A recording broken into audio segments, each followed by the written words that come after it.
Hello and welcome to l'Église Trouvée. I'm Jeff, pastor here. Bonjour et bienvenue à l'Église Trouvée. Voici notre pasteur Jeff de l'Église Trouvée. If this is your first time here, or if you've watched our online service before, I want to welcome you.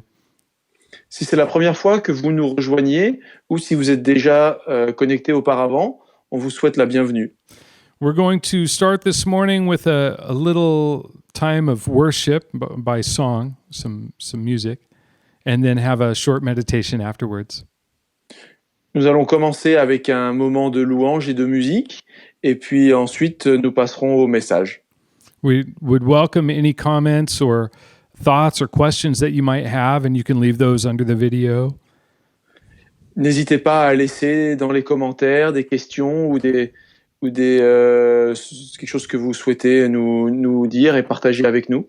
And also at the end of this and in our Facebook page and website, we have an email contact if you want more information or if you'd like to discuss anything with us.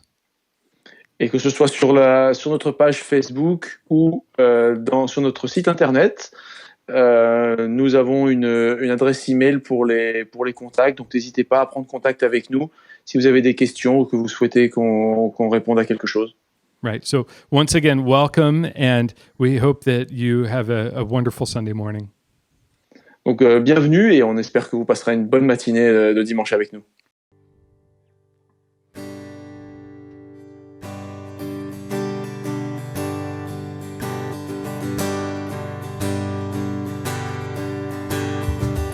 Qui suis-je pour que le roi des cieux m'ouvre ses bras? Perdu mais trouvé par sa grâce, son amour pour moi, son amour pour moi.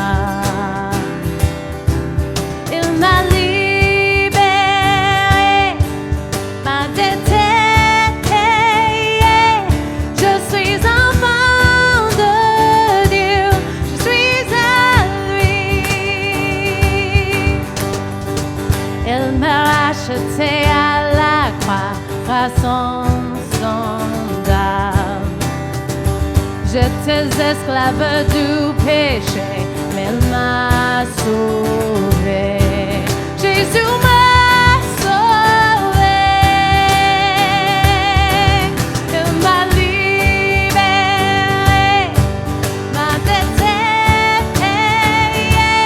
Je suis enfant de Dieu, je suis à lui. Et dans sa maison, j'ai trouvé ma place.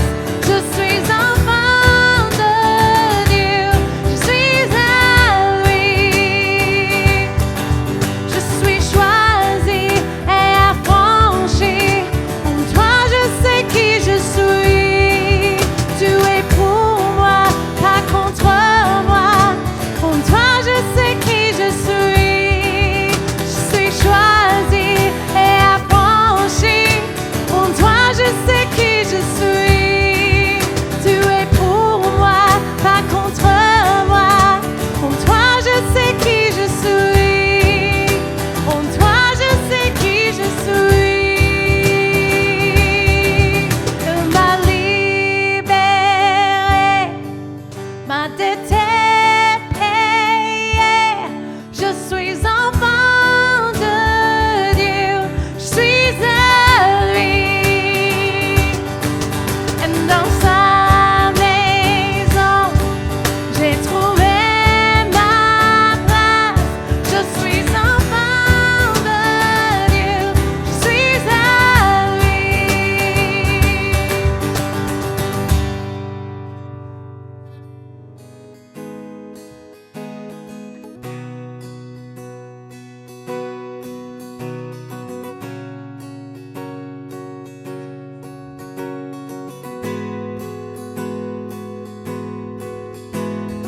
Me voici à genoux devant toi, j'abandonne tout,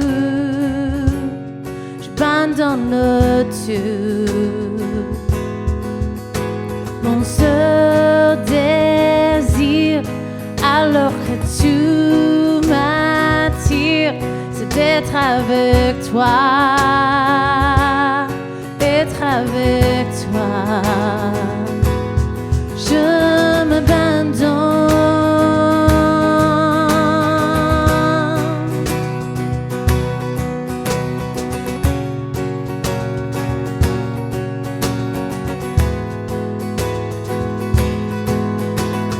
Par ta grâce, viens en inonder mon âme. J'ai besoin de toi. J'ai besoin de toi. Mes bras ouverts, tu entends ma prière. Parle à mon cœur, parle à mon cœur. Je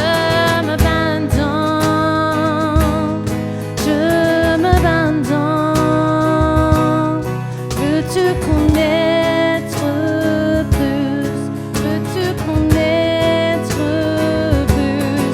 Je m'abandonne. Je m'abandonne. Veux-tu connaître plus? Veux-tu connaître plus?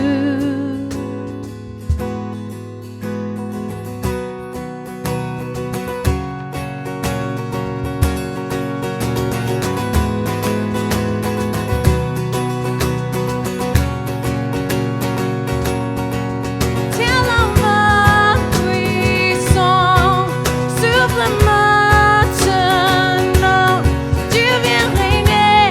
Tu viens régner en moi. Tel un ouragan, réveiller mon âme. Tu viens régner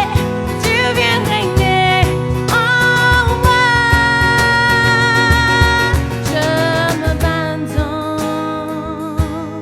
Je m'abandonne. Veux-tu connaître plus? Veux-tu connaître plus? Je m'abandonne.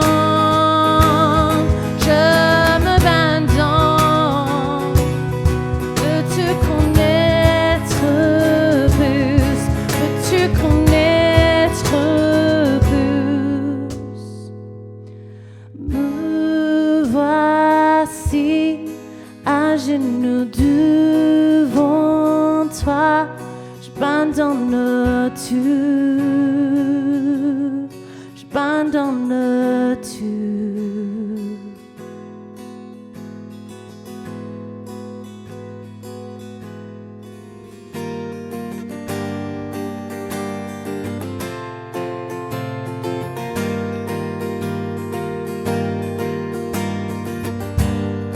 Comme après mes mots, tu me connaissais déjà. Oui, tu es si bon envers moi. Comme après me souffle, tu mis ta vie en moi. Oui, tu es si tendre envers moi. Oh, l'amour envers son extravagant, infini de Dieu. Sans faiblir, il me cherche, il me poursuit, me ramène à lui. Je suis indigne et sans mérite, mais pour moi tu t'es livré. Oh, l'amour envers son extravagant, infini de Dieu. Je te ai jeté sans relâche, tu me mets. Oui, tu es si bon envers moi. Je me sens devant, tu m'as offert la croix. Oui, tu es si tendre envers moi. Oh, l'amour envers son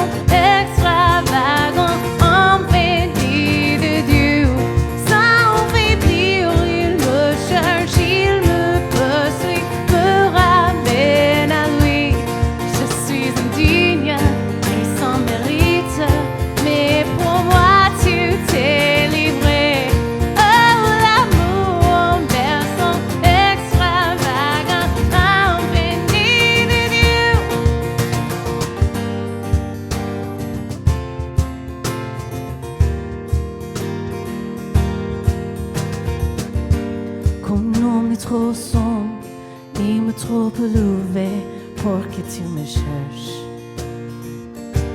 Comment ne vous résister, ni me songe tenir sans vent tu me cherches. Qu'on est trop sombre, ni me trop élevé pour que tu me cherches. Comment ne vous résister, ni me songe tenir sans vent tu me cherches. Qu'on est trop sombre, ni me trop élevé pour que tu me cherches. Comment ne vous résister, ni me songe tenir sans vent tu me cherches.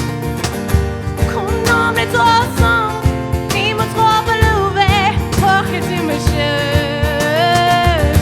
Comment ne vous résister, ni me songe tenir sans vent tu me cherches. Oh, l'amour descend extravagant, infini de Dieu. Sans faiblir, il me cherche, il me poursuit, me ramène à lui. Je suis digne et sans mérite, mais pour moi tout est livré. Oh, l'amour descend extravagant, infini de Dieu. Oh, l'amour descend extravagant, infini de Dieu.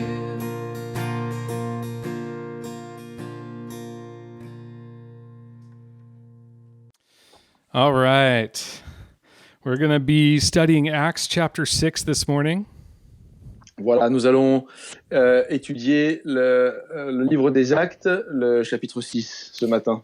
And we're going to be looking at verses 8 through 15 together.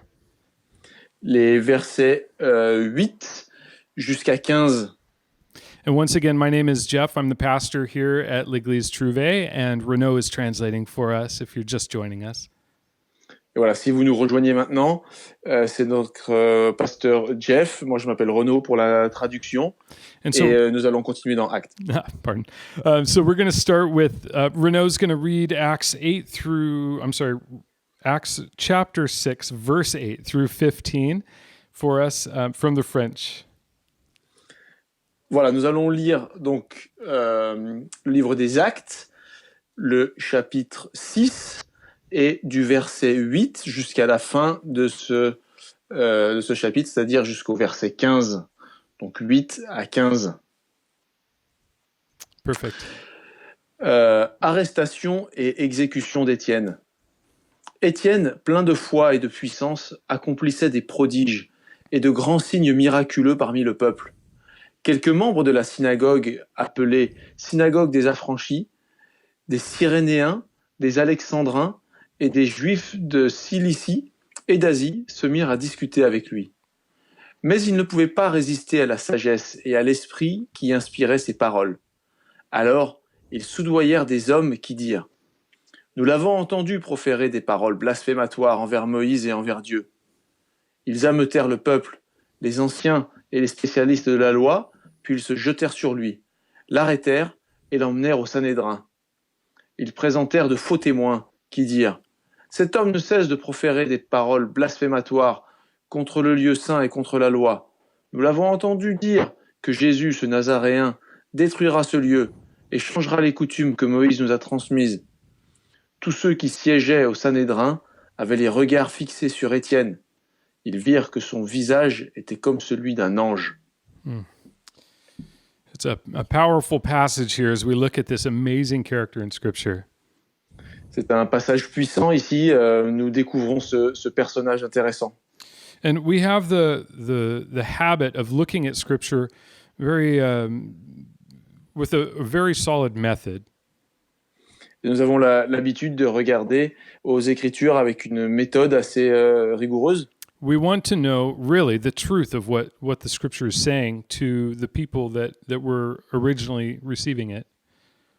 Nous voulons aussi de comprendre ce que les gens qui l'ont reçu initialement pouvaient comprendre de ce message. And so, just to refresh your memory, or maybe to share this with you for the first time, I want to tell you a little bit about the book of Acts.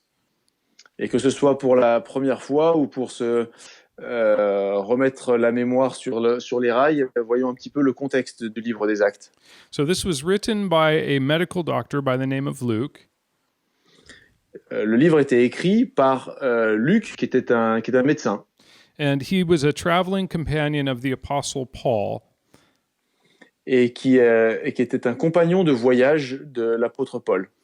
And the book of Acts is really the story of all of the things that Jesus continued to do through his apostles and through his disciples.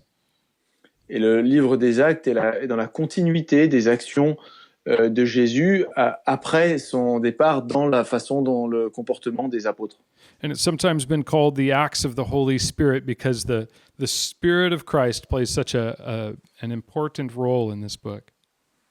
Il a été parfois nommé le livre des Actes du Saint-Esprit.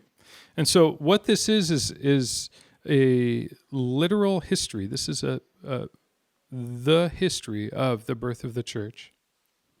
C'est l'histoire de la naissance de l'Église des premiers jours. And so where we pick up time-wise is it's 36 AD. So it's 3 years after the death of Jesus. Et donc l'histoire se passe en 36 après Jésus-Christ, c'est-à-dire 3 ans après le départ de Jésus. And the church has grown now to several thousand, like 8 to 10,000 people in Jerusalem. L'Église a grandi et grossi pour compter environ 6 à 8 000 membres And à Jérusalem. Pardon. the church was composed of Jewish people. Many of them were inhabitants of Jerusalem, and some had come from other places where they lived in different regions of the Roman Empire at that time. Et donc les membres étaient des Juifs, certains d'entre eux étant des résidents de Jérusalem, mais d'autres venant aussi d'autres provinces romaines de la région. And many people, a lot of these disciples were selling everything that they had so that they could just live in common. And it was just this voluntary act of love that was keeping these people together and united. Beaucoup de ces membres avaient vendu leurs biens, leurs possessions, pour avoir une vie en commun. Ils étaient ensemble à créer cette nouvelle église. And where we are in the scripture, there in the beginning of chapter 6, there was a disagreement between the Jews that were born in Jerusalem and those that had come from out of town. Et là, dans ce passage plus spécifiquement, dans ce chapitre-là, il y avait un désaccord entre les Juifs de Jérusalem et ceux qui venaient d'autres régions. Right. The Jews that were from the Greek-speaking areas, the Hellenists they were called, their widows were not being ministered to in the same way as the national Jews, the people of Judea. C'est les Juifs qui venaient d'autres régions, qu'on appelait les hellénistes, qui étaient de langue grecque et qui étaient venus d'ailleurs, trouvaient que les veuves issues de leur communauté ne recevaient pas le même traitement que celles des Juifs de Jérusalem. And so the way that they dealt with this was by having 7 men selected from among the Hellenists that would minister to the widows and take them the daily distribution so that it would resolve this issue in the church. La solution qui avait été trouvée, ça avait été de sélectionner 7 personnes issues des rangs des Grecs pour régler ces problèmes de logistique et s'occuper de l'intendance. And that's in those first 7 verses of chapter 6, if you want to just refresh your memory and read that story new. Et cette histoire-là est dans la première partie du chapitre 6, 1 à 7. And one of those men that was chosen was a man named Stephen. Et l'un de ces 7 était donc Étienne. And what we know about Stephen is limited in a lot of ways. Et on ne sait finalement pas grand-chose de cet Étienne. Basically, what we have of Stephen is one day of his life and one speech that he made. tout ce qu'on a vraiment, c'est une journée de sa vie et un discours qu'il a proféré. But as we're going to see, there are five main things that directed Stephen in his life. Il y a 5 éléments essentiels qui ont dirigé sa vie. 5 things that led him in who he was and facets of his character. 5 éléments qui le définissent dans son caractère. Well, as we look, we see that that it says that in verse 8 that Stephen was full of faith and power and did great wonders and signs among the people. Donc au verset 8, on dit que Étienne était plein de foi et de puissance, accomplissait des prodiges et de grands signes miraculeux parmi le peuple. And if we were to back up a little, it says in the previous verses that these men that were chosen to serve were full of faith and of the Holy Spirit. Et si on retourne juste au verset précédent, on voit que ces hommes qui ont été choisis avaient une grande foi. And that's 4 out of the 5. The 5th is grace, as we're going to see. Stephen's character is absolutely incredible. Le personnage d'Étienne est tout à fait remarquable et l'élément suivant, c'est sa foi. So let's look at this passage and let's just walk through what exactly this is telling us. Donc revoyons un petit peu le passage qu'on a lu et voyons ce qu'il nous dit. It says there that Stephen was full of faith and power, and that there were people that from the synagogue of the freedmen that they were disputing with Stephen. Et donc Étienne, qui était plein de foi et de puissance, se trouvait en discussion avec d'autres membres. Now, what this says to us is Stephen was basically going about life. He was still going to church. That would have been, well, church, but he was going to synagogue. He was an observant Jew. Donc ce qu'on sait aussi, c'est que du coup, Étienne il continuait d'aller à la synagogue et il pratiquait sa religion juive d'une manière tout à fait ordinaire. So, as I said, this is 3 years after the death of Christ, and the church is still, they're observing the times of prayer, they're keeping the feasts and keeping the Sabbaths. Donc on est seulement 3 ans après la mort de Jésus et les premiers chrétiens continuaient d'avoir une vie juive ordinaire en respectant les fêtes juives. And so Stephen is going to synagogue like anybody else would go to synagogue. Donc Étienne va à la synagogue comme n'importe qui à l'époque. And this synagogue of the freedmen was made up of people that lived in the Greek-speaking areas that had been born to people, Jews, that had been slaves. Et cette synagogue, qui s'appelle la synagogue des affranchis, regroupe une communauté de juifs d'origine grecque, mais qui avaient aussi un passé ayant été des esclaves auparavant. So their parents had been slaves under the Assyrians or under the Babylonians, and they had settled in the territory where they live now. Donc ces gens étaient des descendants d'esclaves qui avaient été asservis par des peuples voisins et qui s'étaient installés là dans cet endroit.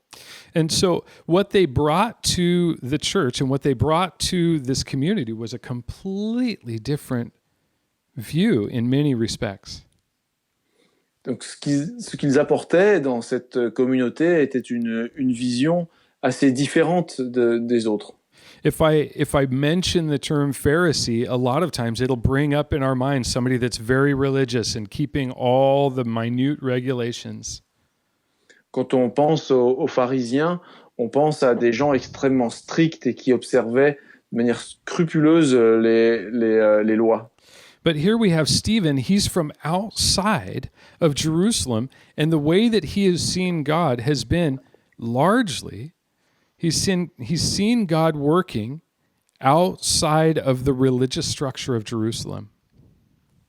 Mais Étienne avait lui une vision extérieure à au dogme habituel des Juifs de Jérusalem.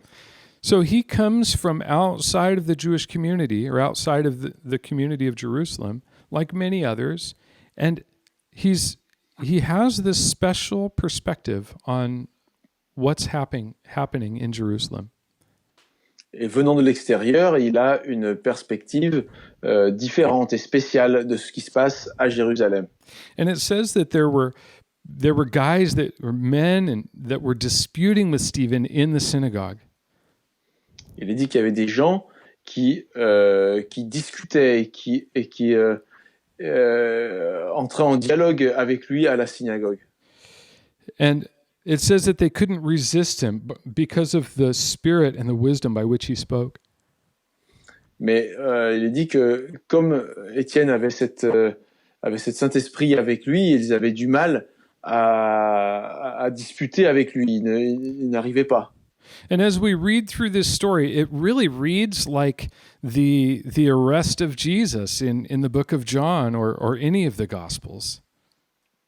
Et ce n'est pas sans rappeler l'arrestation de Jésus dans les autres évangiles. We have a group of false witnesses brought, and then he's brought to the council. On a donc des faux témoignages apportés devant le conseil. We have an accusation, and then we have a believer standing there all alone. On a des accusations qui sont portées et on a un croyant qui se trouve face à toutes ces accusations tout seul. And you know, Stephen is famous.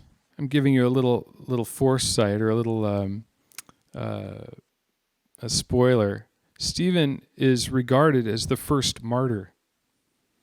Et donc petit spoiler avant la fin, Étienne est considéré comme le premier martyr.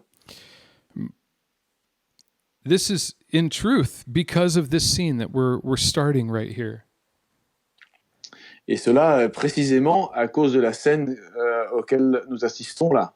And so what I want to look at is the character of Stephen. Next week I want to get into what his message was, but today we want to look at what his character was. Donc la semaine prochaine nous verrons quel était son message, mais cette semaine nous voulons regarder les détails de son caractère. We see that again, like it says there in verse 3, just above what we read today, that these were men of good reputation, full of the Holy Spirit. Et donc on veut voir dans le verset 3 que c'était des hommes de bonne réputation. So we know that Stephen has a good interaction with other people. Donc on sait que Étienne avait une bonne réputation et était reconnu comme tel par les autres. Nobody was expecting him to be perfect. He wasn't perfect, but he had a good reputation. He was a man of integrity. Personne s'attendait à ce qu'il soit parfait, mais il était reconnu pour son intégrité. We know that it was full of the Holy Spirit. On sait qu'il était rempli par le Saint-Esprit. And our perspective on that depends largely on what religious background we have. Et notre perspective là-dessus peut dépendre beaucoup de notre éducation religieuse. But at the very base, we can say that he wasn't being motivated by his own desires. He had a spirit that wasn't completely his own. It was the Holy Spirit. Il n'était pas motivé par son ambition. Il était poussé là par le Saint-Esprit. The Spirit was directing his steps as he went through his days. Le Saint-Esprit dirigeait ses pas pendant toutes ces journées. And the scripture says that he was full of wisdom. L'Écriture nous dit qu'il était plein de sagesse. Wisdom has been described as having knowledge and knowing what to do with it. On décrit souvent la sagesse comme étant avoir des connaissances et savoir comment l'utiliser. And in a biblical context, it's to have that knowledge and know what to do with it for the glory of God. Et dans un contexte biblique, c'est avoir des connaissances et savoir les utiliser dans la glorification de Dieu. And we see that in this text that we're reading, in that they weren't able to resist Stephen when they were in this dispute with him. Et ça se voit ici, puisque ceux qui essayaient de se disputer avec lui ne parvenaient pas à leur fin. It also says there in verse 8 that he was full of faith. Et dans le verset 8, il est dit qu'il était plein de foi. And then faith is this, it seems so mysterious to us. A lot of times we'll hear, I just don't have faith, or I don't have enough faith.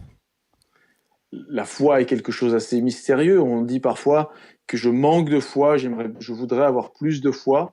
But the reality is we all have faith in something. Mais en réalité, nous avons tous la foi dans quelque chose.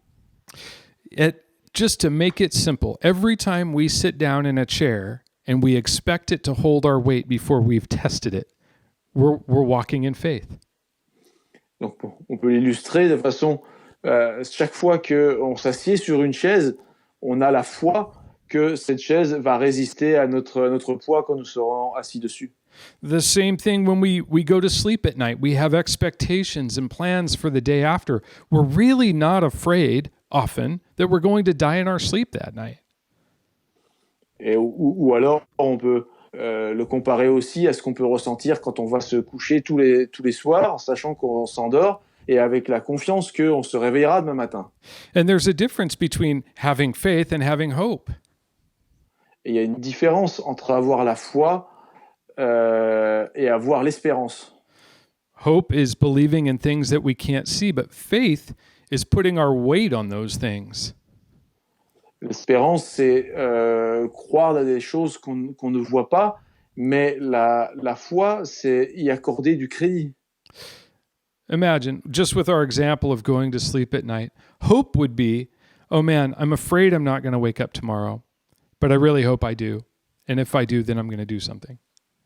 Pour revenir à notre exemple, l'espoir, ça serait aller se coucher, aller dormir en disant « Oh là là, j'espère que je vais pouvoir me réveiller demain matin, que je serai encore vivant demain matin pour me réveiller. » Faith, on the other hand, is more, when I wake up tomorrow, I'm going to eat breakfast and I'm going to go about my day. La foi, en revanche, c'est se dire « Quand je vais me réveiller demain matin, je vais faire ceci et cela. » And so, as we talk about faith as it relates to God, as it relates to our relationship to God, it's understanding that God is who He has said that He is. Et donc la foi, quand ça se rapporte à Dieu, c'est la certitude que Dieu est ce qu'il dit qu'il est. It's not a blind faith, it's an intelligent faith. C'est pas une foi aveugle, c'est une foi basée sur des connaissances. As we go through Scripture, as we go through life, we have evidence of the presence and the power of God, and we learn to trust that, and that's faith. Que ce soit au travers des lectures de la biblique ou de notre expérience de vie, ça construit cette certitude en quoi nous croyons.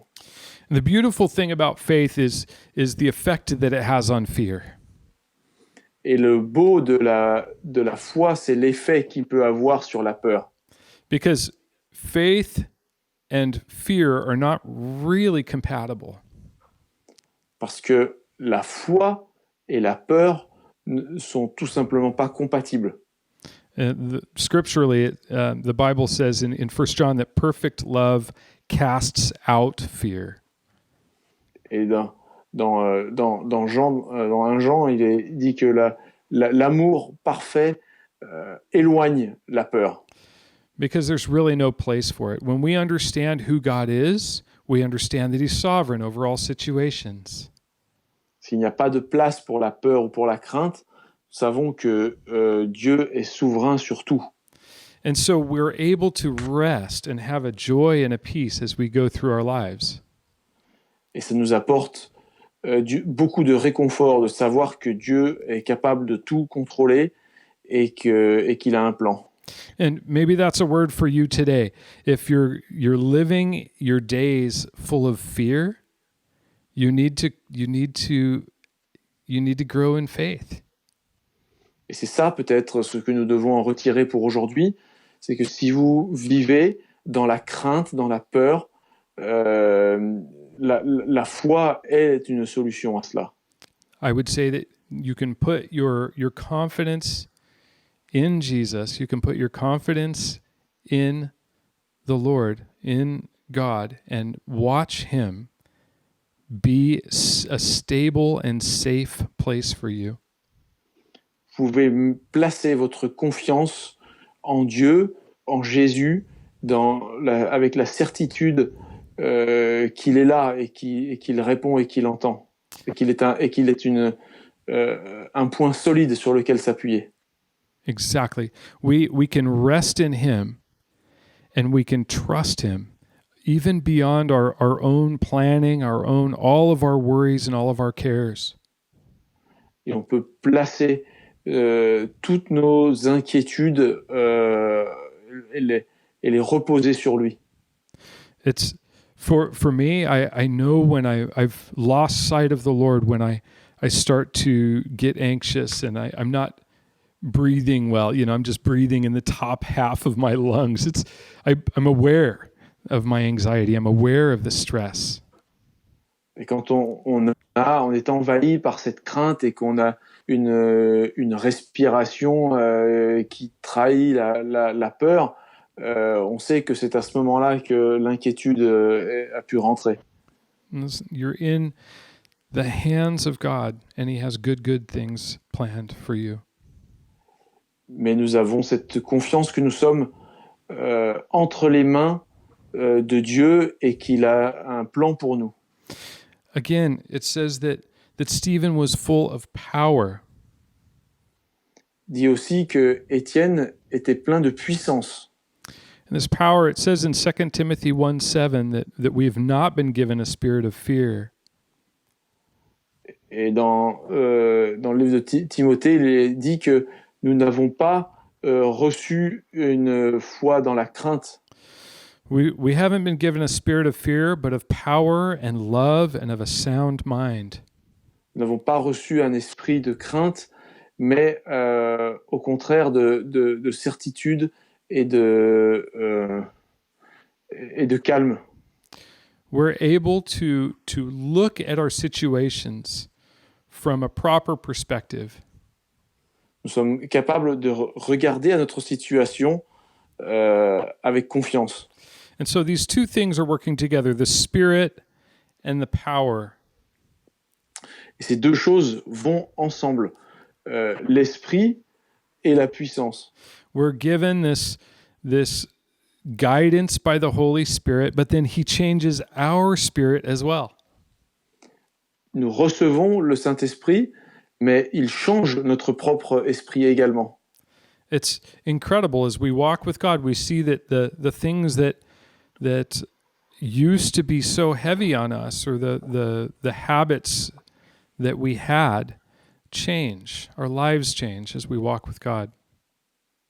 Lorsque nous marchons avec Dieu, nous voyons les changements qu'il apporte dans notre vie. And the last thing, the fifth thing that Stephen was full of was grace. Et la dernière chose que Étienne avait, c'est la grâce. Grace has been called undeserved favor. La grâce a été appelée une faveur non méritée. It's like having access to a throne room when we have no right whatsoever to be there. C'est un accès à la salle du trône, mais un accès auquel nous n'avons pas mérité.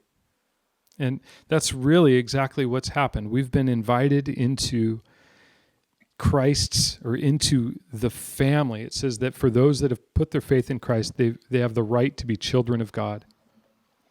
Et c'est quelque chose, et c'est un accès que nous n'avons pas mérité, et d'être reconnus comme enfants de Dieu. One of the things that's most striking to me about Stephen's life is his intentionality and his focus.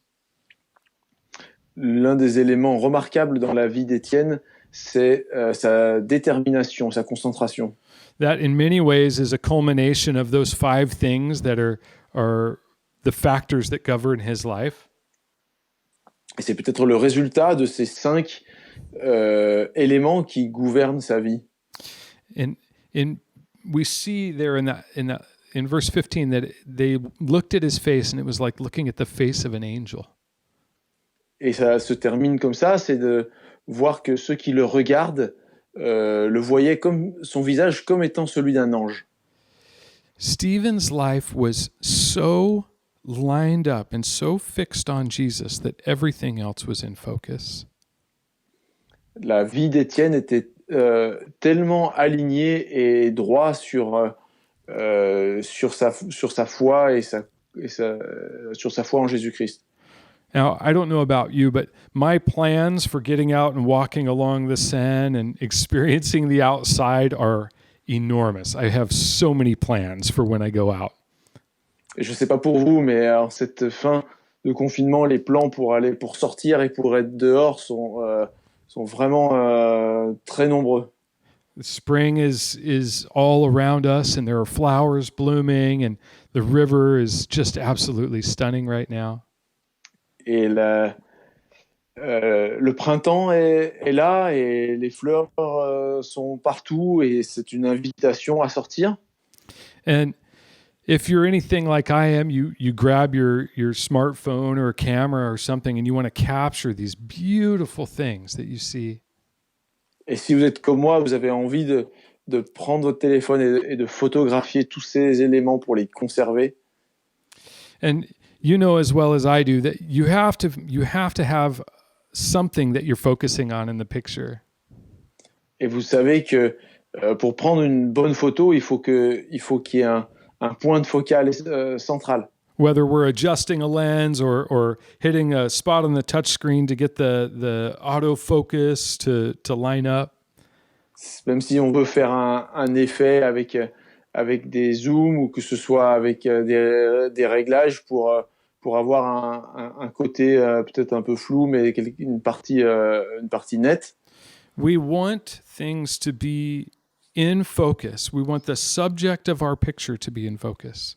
Nous voulons que le sujet de la photo soit bien net. If not, if we just take a picture and we don't have anything that we're focusing on, everything is out of focus. Si on prend une photo au hasard, sans y avoir pensé, tout risque d'être un petit peu trouble. Or worse still, the wrong thing is in focus. Ou que ce soit quelque chose d'autre qui soit net et pas ce qu'on voulait. And so, as we see Stephen's life, and he's there before this council, and he's so bold, it's like he's found the sweet spot in the focus. Et quand on regarde à la vie d'Étienne et ce moment où il est face à ses accusateurs, on peut voir que il est plein de courage et qu'il est concentré sur son but.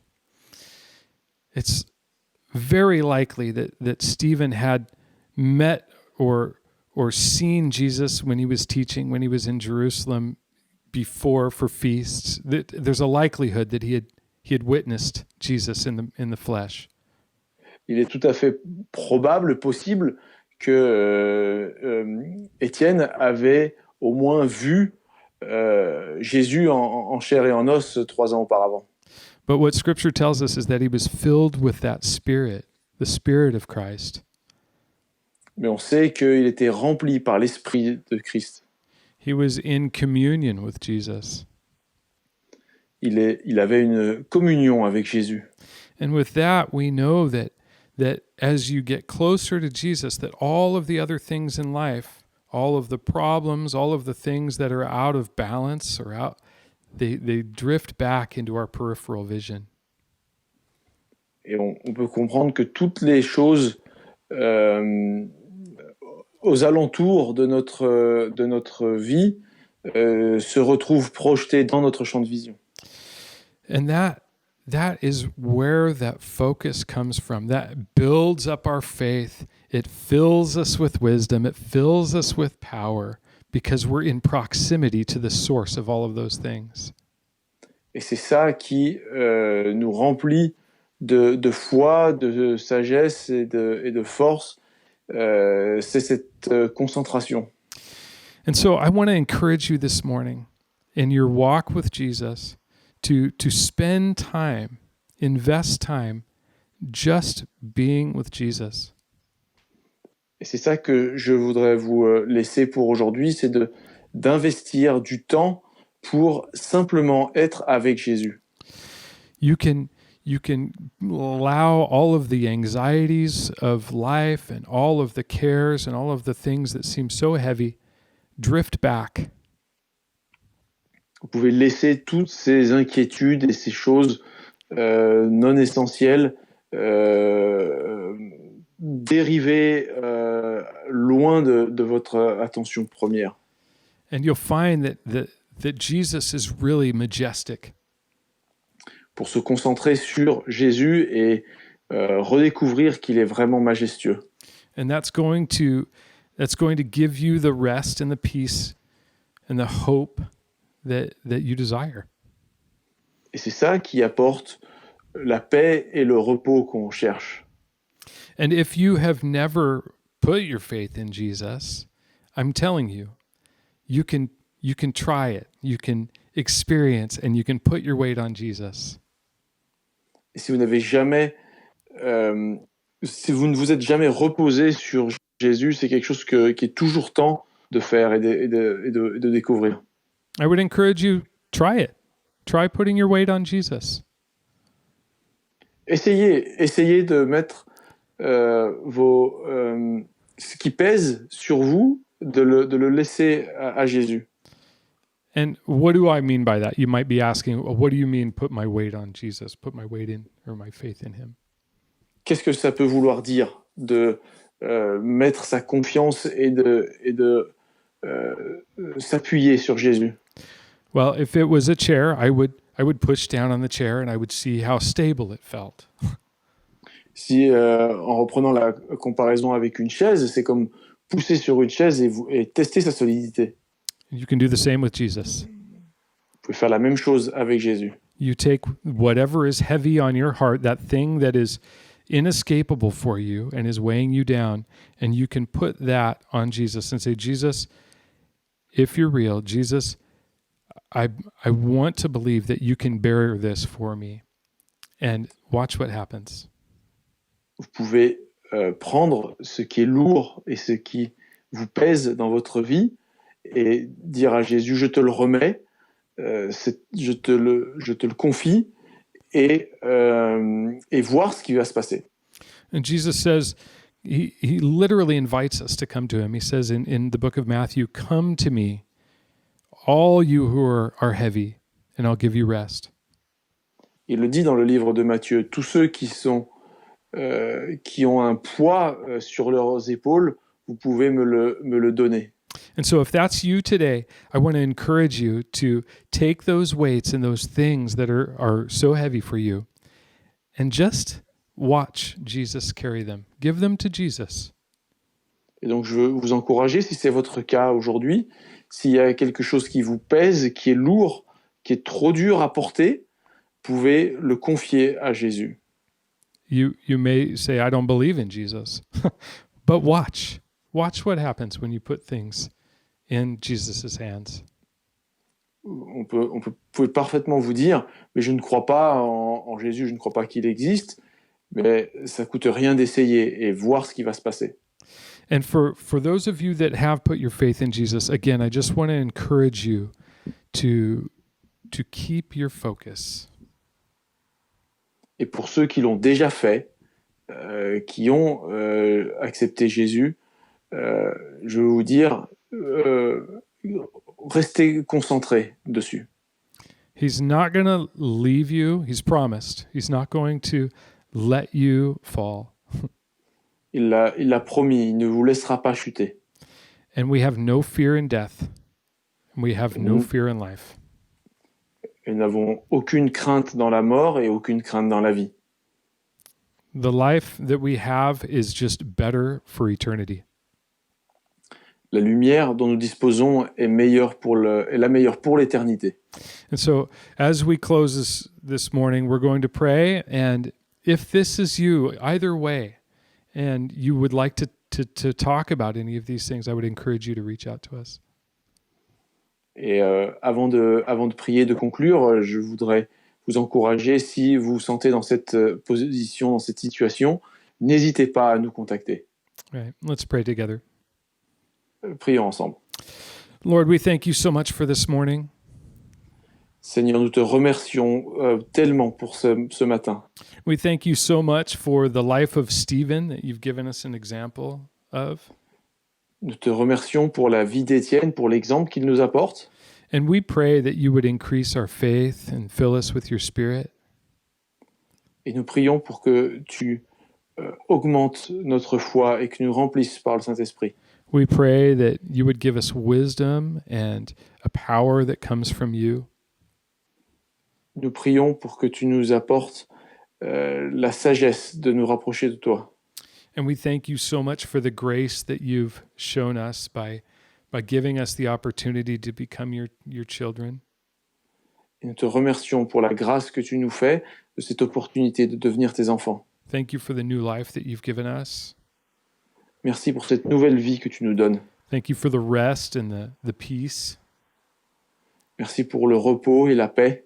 And I pray, Lord, for each one watching this morning that and myself, Lord, that we would all be transformed by your word.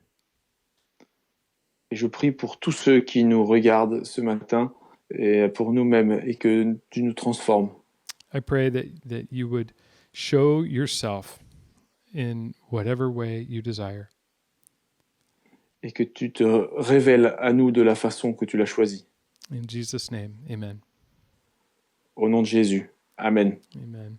Hey, thank you so much for joining us this morning. Merci de nous avoir rejoints ce matin. And we will have our email address and contact information at the end. Et nous allons afficher à la fin le moyen de nous contacter, notre adresse email.